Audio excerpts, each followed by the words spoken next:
Traders diary में स्वागत है आपका। नमस्कार, मैं हूं आशीष चतुर्वेदी और नमस्कार, मैं हूं वरुण दुबे। और ट्रेडर्स डायरी शुरू करने से पहले एक बार देख लेते कि संकेत कैसे देखने मिल रहे। तो एसजीएक्स निफ्टी ऑलमोस्ट थोड़ा बहुत हरे निशान में कारोबार कर रहा है। कोई बहुत बड़ा उछाल वहां देखने नहीं मिल रहा है। देखिए सपाट है, ऑलमोस्ट करीब 10 अंकों के आसपास की तेजी है। लेकिन ओवरनाइट अगर आप देखेंगे तो यूएस के मार्केट से अच्छे क्यूज थे, वहां पे अच्छी खासी तेजी जो थी वो बरकरार थी। यूरोपियन मार्केट्स में भी अच्छी खासी तेजी थी। और डाउ फ्यूचर्स को आप खासकर देखिए, डाउ फ्यूचर्स और नास्डैक फ्यूचर्स में भरपूर तेजी देखने मिल रही है। डाउ फ्यूचर्स तो करीब 250 अंक के आसपास की तेजी दिखा रहा है। इनफैक्ट मुझे याद है कि कल हम जब बाजार बंद हो रहे थे हमारे, तो 31,300 31,400 के आसपास डाउ फ्यूचर्स जो है वो ट्रेड कर रहा था। तो कहीं ना कहीं वहाँ से एक बेहतरीन उछाल देखने आपको यहाँ से मिल रहा है। ग्लोबल बाकी बाज़ारों की बात करें तो चीन और ताइवान के बाज़ार अभी भी बंद है। तो उसके अलावा अगर आप देखेंगे तो एशियन मार्केट से कोई ख़राब संकेत नहीं है। जो चौतरफा जो संकेत है वो साफ तौर पे एक बात नज़र आ रहा है कि खरीदारी के ही देखने मिल रहे हैं। एसजीएक्स निफ्टी अब हल्के लाल निशान में आ रहा है। आप अगर एफआईआईएस के आंकड़े देखेंगे तो पिछले यानी फ्राइडे के ट्रेडिंग सेशन में थोड़ा बहुत हल्का फुल्का बिकवाली का आंकड़ा आया था, लेकिन उसके बाद देखिए फिर से खरीदारी का आंकड़ा आ रहा है। तो फिर से कहीं ना कहीं मार्केट्स रिजॉइस करते हुए नजर आ रहे हैं। लेकिन हाँ, कल की तेज़ी के बाद थोड़े सुस्ताएंगे ये बाजार, वो तो साफ दिखाई दे रहा है। तो बिल्कुल, यानी ये संभावना है कि आज का सत्र हल्का सा चौपी हो सकता है, क्योंकि संकेत अगर आप देखें तो कुछ खास नज़र नहीं आ रहे हैं। लेकिन मूड माहौल जो है सपोर्टिव है। और अर्निंग सीजन जिसके चलते आप देखिए ढेर सारे आइडियाज आते थे। हम एक शब्द बहुत फ्रीक्वेंटली यूज़ कर रहे थे पिछले 45 दिन से, होता नो ब्रेनर। अब शायद ये कई दिनों तक हम इसका इस्तेमाल नहीं करेंगे, क्योंकि स्टॉक ढूंढना ऐसे बाजार में अब ज़्यादा चुनौतीपूर्ण हो रहा है। लेकिन अहम सवाल यही है वरुण, कितने स्टॉक्स बिकवाली वाले हैं, कितने खरीदारी के, क्योंकि इंडाइसेस को अगर आप देखें लगातार रिकॉर्ड स्तर यहाँ पर बन रहे हैं। देखिए 3 बिकवाली के काउंटर, कहीं ना कहीं थोड़ा बहुत, जैसे कि मैं कह रहा हूँ कि मुनाफा वसूली आपको देखने मिलेगी, थोड़ा प्रेशर तो रहेगा। तो कुछ ऐसे काउंटर्स है जहाँ पे खराब खबरें हैं, वहाँ पे तो आपको बिकवाली करके चलना ही है। तो बिल्कुल जानना बेहद इंटरेस्टिंग होगा कि कौन से वो 3 स्टॉक हैं जहां पर वरुण बिकवाली की राय दे रहे हैं, क्योंकि मेरी लिस्ट में कोई भी स्टॉक ऐसा नहीं है जहां पर मैं बिकवाली कर रहा हूं। शुरुआत कर लेते हैं आज की पहली कैटेगरी, कैश का स्टॉक। और इसमें मैंने चुना है ट्रेंड को। इस स्टॉक में आपको खरीदारी करनी है। कल के सत्र में अगर आप देखें तो बढ़िया वॉल्यूम्स के साथ इसमें खरीदारी देखने को मिली थी। और जिस तरीके का स्ट्रक्चर है, और माइक्रो स्ट्रक्चर, खासतौर पर माइक्रो स्ट्रक्चर से मेरा मतलब है कि अगर आप आर्ली चार्ट का स्ट्रक्चर देखेंगे तो आपको नजर आएगा कि अच्छा अक्यूमुलेशन हुआ है। हर निचले स्तर पर स्टॉक में बाइंग हुई है और अब हो सकता है कि यहाँ से एक बड़ा ब्रेकआउट देखने को मिले। स्टॉक में कंटिन्यूस रैली देखने को मिलेगी। ऐसे में ट्रेंड को आप अपनी फोकस लिस्ट में शामिल करेंगे। मैं मान रहा हूँ बहुत जल्द ये 730 रुपए के पार जाएगा, लेकिन स्टॉप लॉस भी लगाना है 685 रुपए का। चलिए, तो ट्रेंड में आपको कैश में खरीदारी करना है। और कैश में मेरे तरफ से खरीदारी का कॉल है सफारी इंडस्ट्री, जहाँ पे आपको खरीदारी करके चलना है। कल इसमें बड़े सौदे हुए हैं और देखिए फंड्स के तरफ से बाइंग और सेलिंग दोनों हुई है। टैनो इंडिया प्राइवेट इक्विटी फंड ने करीब 8 लाख शेयर बेचे हैं। चलिए ये तो ठीक है, लेकिन खरीदा किसने ये देखिए। Motilal Oswal opportunity fund, Motilal Oswal AMC, इन्होंने करीब 8 लाख शेयर जो है वो खरीदे हैं। सिर्फ यही नहीं, सुंदरम म्यूचुअल फंड ने भी यहाँ करीब 1,40,000 शेयर्स खरीदे हैं। इसका इम्पैक्ट आपको कल तो देखने मिला था, जहाँ स्टॉक में करीब 8% के आसपास की तेज़ी देखने मिली थी। लेकिन इसके चलते मुझे लगता है कि आपको एक फिर से बाइंग देखने मिलेगी, क्योंकि कहीं ना कहीं खबरें थी कि शायद मार्केट में किसी बड़े इन्वेस्टर ने खरीदा है। लेकिन देखिए मोतीलाल ओसवाल और सुंदरम म्यूचुअल फंड, ये 2 बड़े म्यूचुअल फंड हैं जिन्होंने खरीदा है। इसके चलते आपको खरीदारी करना चाहिए। अच्छा, एक चीज़ आप जो हमें लगातार बताते रहते हैं कि जब फंड्स खरीदते हैं तो 5% 10% के लिए नहीं खरीदते। वरुण, हमें अब ये याद हो चुका है। वो मल्टी बैगर खरीदते हैं। देखिए आप एक बात समझ लीजिए, 5-10% के लिए वो ब्लॉक डील में जाके नहीं खरीदेंगे। इंट्राडे में ट्रेड कर लेंगे, निकल जाएंगे। अगर कहीं ना कहीं ब्लॉक डील, बल्क डील में आपको इस तरह का डेटा देखने मिलता है, तो एक बात साफ समझ लीजिए कि उन्होंने लंबी अवधि के लिए खरीदा है और यहाँ से आपको मल्टीपल फोल्ड रिटर्न्स देखने मिल सकते हैं। इसके लिए खरीदारी करके चलेगा। फ्यूचर में आपको बिकवाली करना है और वो है टाटा स्टील में। देखिए वैसे भी टाटा स्टील का जो पार्टली पेड अप शेयर है, उसका आज आखिरी दिन है ट्रेडिंग का, तो उसका इंपैक्ट आपको देखने को मिलेगा। कल का वैसे ही वो पार्टली पेड अप शेयर जो उसमें 5% के आसपास की गिरावट देखने मिली थी, तो उसके चलते तो आज टाटा स्टील में दबाव रहेगा। इसके अलावा जो कल ट्रेड डेटा आया है उसमें आप देखिए इंडिया में जो स्टील इंपोर्ट हो रहा है उसमें एक सिग्निफिकेंट जंप देखने मिला। दिसंबर से जनवरी में अगर आप देखें तो 1.27 बिलियन डॉलर्स के मुकाबले 1.43 बिलियन डॉलर्स के आसपास का इंपोर्ट जो है इंडिया में हुआ है। अब इसके 2-3 मायने हैं। एक तो इंपोर्ट बढ़ रहा है, ये आपको साफ समझ में आ रहा है। दूसरा ये है कि आपकी प्राइसेस जो है वो कम्पिटिटिव नहीं है, ये साफ समझ में आ रहा है। और आपको याद होगा इसके पहले कहीं ना कहीं गवर्नमेंट लगातार स्टील कंपनीज को कहती थी कि आप दाम कम कीजिएगा, आपको दाम कम करना होगा। और आपने बजट में भी देखा किस तरह से जो इंपोर्ट ड्यूटीज थी वो कम की गई थी, और उसके पहले अगर इंपोर्ट्स बढ़ रहे हैं तो ये साफ संकेत है कि आने वाले दिनों में आपको स्टील कंपनियों की तरफ से दाम में कटौती साफ देखने मिलेगी। इसके लिए जितनी स्टील कंपनीज है आज वहां आप थोड़ी अपनी पोजीशन हल्की रख सकते हैं। टाटा स्टील के फ्यूचर में बिकवाली कीजिएगा 652 के लक्ष्य के लिए। अच्छा देखिए, एफएनओज में है ना, आज मैं थोड़ा कॉन्ट्रा जानना चाहूँगा। आमतौर पर वो स्टॉक मैं चुनता हूँ जहाँ पर तेज़ी देखने को मिलती है, वॉल्यूम्स के साथ खरीदारी होती है। बिकवाली भी उन्हीं स्टॉक्स में करता हूँ जहाँ पर ब्रेकडाउन होता है, वॉल्यूम्स भी सपोर्टिव हों। लेकिन 2 स्टॉक मेरे रडार पर ऐसे आए हैं जहाँ पर आप कॉन्ट्रा व्यू लेके चल सकते हैं। आईओसी के फ्यूचर्स में खरीदारी करनी है। चार्ट का स्ट्रक्चर अगर आप देखेंगे तो कहीं भी आपको उत्साहजनक नज़र नहीं आएगा, लेकिन मैं मान रहा हूँ क्योंकि जिस तरीके से लगातार इस स्टॉक में गिरावट देखने को मिली थी, फिलहाल ये स्टॉक जो है एक अहम सपोर्ट के स्तर पर आ गया है। अब जब ट्रेंड के अगेंस्ट आप ट्रेड करते हैं तो आपको जो स्टॉप लॉस है बहुत ही टाइट लगाना होता है। तो मैं मान रहा हूँ कि 94.5 के आसपास की क्लोजिंग है, केवल ₹1.5 नीचे का स्टॉप लॉस लगाकर आप यहाँ पर तेजी की पोजीशन बना सकते हैं। हो सकता है कि दिन के दौरान आईओसी का फ्यूचर ₹97 के पार जाए। सिमिलरली अगर आप देखें तो आज की जो दूसरी कैटेगरी है बेस्ट ऑप्शन, इसमें भी मैंने कॉन्ट्रा स्टॉक चुना है ग्लेनमार्क। कल वरुण आप बता भी रहे थे कि कहीं ना कहीं कॉन्कॉल हाईलाइट्स के बाद इस स्टॉक में बिकवाली का प्रेशर देखने को मिला था, और हमने देखा भी दिन के दौरान 2 से 2.5% की गिरावट इस स्टॉक में देखने को मिली थी। लेकिन इस स्टॉक को है ना मैं बहुत क्लोजली वॉच करता हूँ। इस स्टॉक की अगर आप रेंज देखेंगे तो आपको नजर आएगा कि लगभग 500 से लेकर ₹513 तक का जो मूव है ना बहुत फ्रीक्वेंटली होता है। दिन के दौरान आपको नजर नहीं आएगा, लेकिन अगर आप ऑप्शंस के जरिए रणनीति बनाएंगे तो ये ₹12-13 का भी मूव जो है आपको सिग्निफिकेंट रिटर्न दे सकता है, क्योंकि लॉट साइज इतना बड़ा है। ₹500 के कॉल ऑप्शन में आप खरीदारी कीजिए। स्टॉक में अच्छी खासी करेक्शन आ चुकी है। हो सकता है कि आज ब्रोकरेज रिपोर्ट भी है, देखना है कि वहां का कैसा रिएक्शन देखने को मिले। ₹500 के कॉल ऑप्शन में खरीदारी करेंगे, ₹17 के लक्ष्य के लिए स्टॉप लॉस लगाएंगे ₹7.5 का। चलिए, तो एक रिवर्सल के लिए आपको यहाँ पे प्ले करना है, राइट आशीष? जी बिल्कुल, ठीक है, तो एक रिवर्सल के लिए आप यहाँ पे प्ले कीजिएगा। लेकिन ऑप्शंस में जहाँ खरीदारी की सलाह मैं दे रहा हूँ वो है टाइटन का काउंटर। यहाँ पे 1500 का जो कॉल ऑप्शन है वो आपको खरीदना चाहिए। 38 के लेवल्स के लिए 28 का आपको एक स्टॉप लॉस भी रखना है।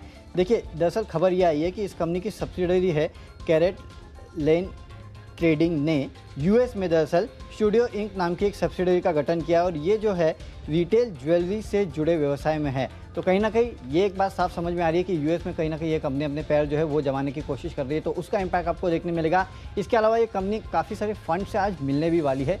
मेरे ख्याल से उसके पहले आपको एक बेहतर ट्रैक्शन जो है इस काउंटर में देखने मिल सकता है। खरीदारी करके चलेगा 38 के लेवल्स के लिए। यहाँ पे 1500 का कॉल ऑप्शन, 28 का आपको एक स्टॉप लॉस भी रखना है। लिस्ट को आगे बढ़ाते हैं। अगली कैटेगरी है टेक्नोपिक। वरुण से जानते हैं। देखो, टेक्नो फंडा पिक जो आज का है वो है आईडीएफसी फर्स्ट बैंक, जहाँ पे आपको खरीदारी करना है। वैसे भी कल आपने देखा बैंकिंग काउंटर में अच्छी खासी तेजी देखने मिली थी, और आईडीएफसी फर्स्ट बैंक में करीब 3% के आसपास के गेंस थे।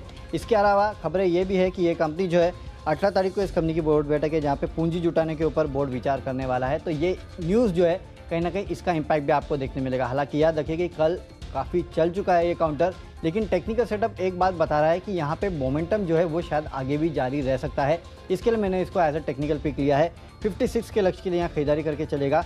53 का आपको स्टॉप लॉस रखना है। चलिए, टेक्निकली मुझे पसंद आ रहा है वाटेक वबाग। ये कंपनी काफ़ी सालों के बाद मैं कहना चाहूँगा कि मेरे रडार पर आई है। स्टॉक में काफ़ी लंबे समय तक हमने एक अंडर परफॉर्मेंस देखा था, लेकिन अब इसका जो टेक्निकल स्ट्रक्चर है थोड़ी बहुत क्लैरिटी दे रहा है। क्यों? क्योंकि ऊपरी स्तर से हमने सब भी जानते हैं कि यहाँ पर काफ़ी ज़्यादा गिरावट देखने को मिली थी। उसके बाद निश्चित तौर पर एक बेस बना। बेस फॉर्मेशन के बाद अब इस स्टॉक ने कल के सत्र में एक रेक्टेंगल चैनल के ऊपर एक ब्रेकआउट दिया है। तो मैं मान रहा हूं कि इसका जो लक्ष्य होगा करीब 298 तक है, लेकिन स्टॉप लॉस का आपको जरूर ध्यान में रखना है, क्योंकि स्टॉक अगर आप देखें तो कहीं ना कहीं एक बड़ी ब्रेकआउट के बाद थोड़े दिनों तक सुस्त हो जाता है, और ऐसे में 221 रुपए का स्टॉप लॉस लगाकर आप यहां पर खरीदारी करेंगे। मैं मान रहा हूं कि बहुत जल्द ये स्टॉक 300 के स्तर को छुएगा। चलिए, जो अगली कैटेगरी है वो है फंडा पिक, और यहाँ पर मैंने चुना है API company RPG life sciences. ये स्टॉक मैंने आपको कई बार बताया, और वहाँ से अगर आप देखें तो अच्छी खासी तेजी देखने को मिली थी। कंपनी के नतीजे भी बढ़िया देखने को मिले थे। पूरा अगर आप कंपनी का कारोबार देखें, प्रमोटर बैकग्राउंड देखें, रिटर्न रेशियोज देखें तो बहुत ही शानदार हैं, और यहाँ पर जो टेक्निकल स्ट्रक्चर है वो भी काफ़ी ज़्यादा सपोर्टिव है।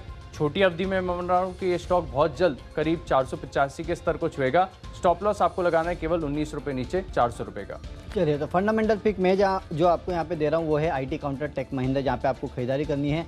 ₹1000 के लेवल आपको इंटरडे में देखने मिलेंगे। 960 का आपको एक स्टॉप लॉस भी रखना है। वैसे भी देखिए, आज जितने आईटी काउंटर्स है ना, वहाँ पे आपको ज़्यादातर आईटी काउंटर्स में तेज़ी देखने मिलेगी, भले वो इन्फोसिस हो, टेक महिंद्रा हो, विप्रो हो, कोई भी हो। आज सेटअप टेक आईटी काउंटर्स के लिए काफ़ी अच्छा है। इसके लिए इसके अलावा खबर ये भी आ रही है कि जर्मनी की कंपनी के साथ इन्होंने आईटी सर्विसेज के लिए करार किया और 5 साल का करार ये किया है। इस कंपनी ने और विप्रो ने दोनों ही ने करार किया है, इसके लिए दोनों ही मेरी टीम में है। फंडामेंटली भी अच्छा लगता है टेक महिंद्रा, इसके लिए खरीदारी कीजिएगा 1000 रुपये के लेवल के लिए। अब अगली कैटेगरी है निवेश की कैटेगरी, और निवेश आपको करके चलना है जिलेट में। देखिए इसके पहले भी जब 5,500 के लेवल के आसपास था तब मैंने आपको इसमें 6-6,500 के लेवल के लिए खरीदारी करने की सलाह दी थी। 6,000 का लेवल छुआ, उसके बाद कहीं ना कहीं मार्केट में जो करेक्शन आया उसमें ये काउंटर भी करेक्ट हो गया और अब 5,650 के आसपास ट्रेड कर रहा है।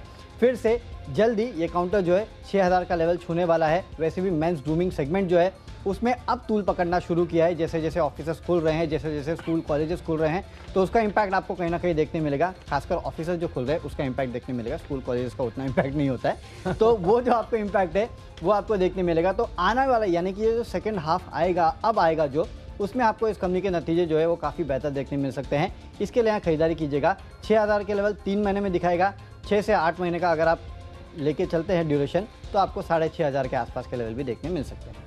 चलिए, निवेश के लिहाज से मुझे पसंद आ रही है रियल एस्टेट कंपनी DLF, और मैं बताता हूँ कि स्टॉक सभी को पसंद आ रहा है क्योंकि जिस तरीके का चार्ट का स्ट्रक्चर है, काफ़ी ऑलमोस्ट 11-12 साल का जो कंसोलिडेशन है इसके ऊपर एक ब्रेकआउट देखने को मिला, और जिस तरीके का स्ट्रक्चर है, ट्रेंड है, मैं मानो DLF बहुत जल्द 550 के स्तर को छुएगा। लेकिन स्टॉक हो सकता है कि आपके पेशेंस को टेस्ट करे। 1 से 2 साल का समय दीजिए। स्टॉक का स्ट्रक्चर बहुत बढ़िया, फंडामेंटल सपोर्टिव है, DLF में खरीदारी करेंगे। अगली कैटेगरी है खबरों के दम पर, जहां पर आपको एक्शन देखने को मिलेगा, और यहां पर मैंने आज एक स्टॉक चुना है। IOB नो ब्रेनर है, और एक आज ही ऐसा दिन है ये स्टॉक मेरी लिस्ट में शामिल हो रहा है। इसके बाद देखना होगा कि कैसा एक्शन देखने को मिले। लेकिन ये जो 3 स्टॉक सरकारी आइडेंटिफाई हुए हैं, इनका दिन है आज। 13 रुपए के लक्ष्य के लिए खरीदारी करेंगे और 10.5 रुपए का स्टॉप लॉस लगाएंगे। चलिए, तो आशीष का आज का नो ब्रेनर IOB है नतीजे खत्म होने के बाद। खबरों के चलते जो स्टॉक मुझे पसंद है वो विप्रो का है। मैंने आपको पहले खबर बता दी है कि कैसे टेक महिंद्रा और विप्रो ने जर्मनी की एक कंपनी के साथ 5 साल का करार किया है, तो उसका इंपैक्ट देखने मिलेगा। 452 के लक्ष्य आपको खरीदारी करके चलना है।